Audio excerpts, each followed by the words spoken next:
నమః శివాయ నమః శివాయ ఓం నమః శివాయ నమః శివాయ. భక్తులందరికీ నమస్కారం అండి.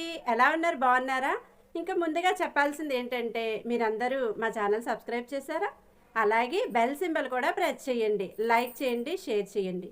ఇప్పుడు చెప్పే విషయాలు ఏంటంటే ఆధ్యాత్మిక భక్తి విషయాలు మా ఛానల్లో ఉంటాయి. దేవాలయాలు, అలాగే స్థల పురాణాలు, భక్తి గీతాలు, అష్టోత్తర నామాలు, అలాగే సబ్స్క్రైబ్ చేసిన వాళ్ళందరికీ, లైక్ చేసిన వాళ్ళందరికీ, కామెంట్ పెట్టిన వాళ్ళందరికీ అందరికీ చాలా చాలా చాలా ధన్యవాదములు. ఎలా ఉంటున్నాయండి మా ఛానల్లో వచ్చే భక్తి విషయాలు? బాగుంటున్నాయా? మీ మనసులో హత్తుకుంటున్నాయా? గొప్ప గొప్ప విషయాలు ఇంకా ఇంకా నాకు తెలియాలని, అవన్నీ మీకు చెప్పాలని నేను అనుకుంటున్నాను. నమస్కారం. మీ శ్రేయోభిలాషి మహేశ్వరి.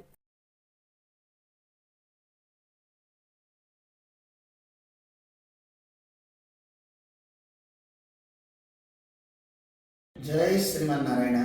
ప్రియ భగవద్బంధువులారా, మాసానాం మార్గశీర్షం అంటారు. అన్ని మాసాల్లోకి మార్గశీర్షం నేనన్నాడు భగవంతుడు. అలాంటి మార్గశీర్ష మాసంలో పరమహంస పరివిరాజకులు జగదాచార్యులైనటువంటి శ్రీ శ్రీ శ్రీ త్రిదండ్రి శ్రీమన్నారాయణ రామానుజ చిరంజీవి స్వామివారి నేతృత్వంలో సాగేటటువంటి ఉభయ వేదాంత ఆచార్య పీఠ నిర్వహణలో గౌతమ తీర ప్రాంతంలో ఉన్నటువంటి శ్రీరంగ ధామం మన రాజమహేంద్రలో ఉంది.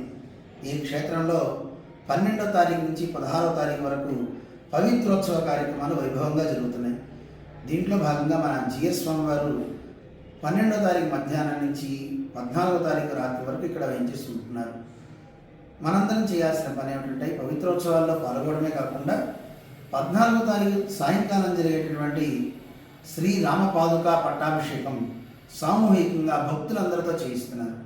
భరతుడు ఎలా అయితే రామపాదుకుల్ని ఆశ్రయించి సకల సంపదల్ని ఆ అయోధ్యకి కైవసం చేశాడో, అలా మనం కూడా రామపాదుకుల దగ్గర మన విన్నపాన్ని చేసుకుందాం, మన గోడు వినిపిద్దాం.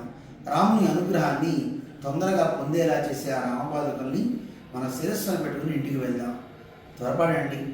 భక్తులందరికీ కూడా శుభాహ్వానం పలుకుతూ మీ అందరినీ ఆహ్వానిస్తున్నాం. గౌతమ ఘాట్ శ్రీరంగధామం 14వ తారీఖు సాయంత్రం 5 గంటల నుంచి శ్రీ రామపాదుక పట్టాభిషేకం. అందరం కలిసి ఆరాధనలో పాల్గొందాం. చిరంజీవి స్వామి వారి యొక్క పరిపూర్ణ మంగళాశాసనాన్ని పొందుదాం. జై శ్రీమన్నారాయణ.